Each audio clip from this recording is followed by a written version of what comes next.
ખેલ કોણે પાડ્યો છે આખો? ખેલ કોંગ્રેસના અહીંના આગેવાનો કામ નહોતા કરતા અને હારવાનો સામનો કરવો પડે એની કરતા કામ નહોતા કરતા પાછા આપણને કહે ચૂંટણી ટાઈમે અમે નો રિહાઈ તો ક્યારે રિહાઈ.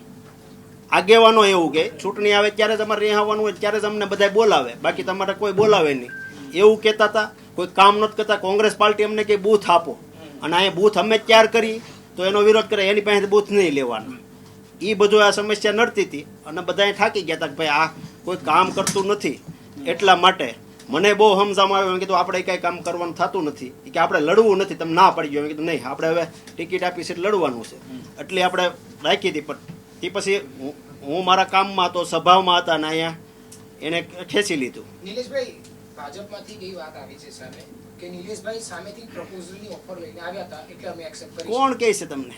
કોની પાસે હું ગયો છું ભાજપ વાળાને? એક પણ દાખલો બતાવો કે આ ભાઈ ભાજપ વાળાને મળવા ગયા છે. પછી ચારે ચાર ઠેકેદારોની એફિડેવિટ એક જ ભાજપના લીગલ એડવાઇઝર કેમ કરે છે? તો કોઈ પણ એક એડવોકેટ પાસે થાય ને કે બધા અલગ અલગ એડવોકેટ પાસે જાય. ભાજપનો લીગલ એડવાઇઝર છે. આ પણ ભાજપનો હોય કે કોંગ્રેસનો હોય, કઈ સિમ્બોલ તો નથી ભાઈ, ભાજપનો જ છે. અને કોની પાસે એ કરાવ્યો એ આપણે ચર્ચા નથી કરી. એક જ હોય ને એડવોકેટ. કોંગ્રેસના એડવોકેટ હતા. કોંગ્રેસને નથી પૂછ્યું, મને નથી પૂછ્યું. એની રીતે કામ કર્યું.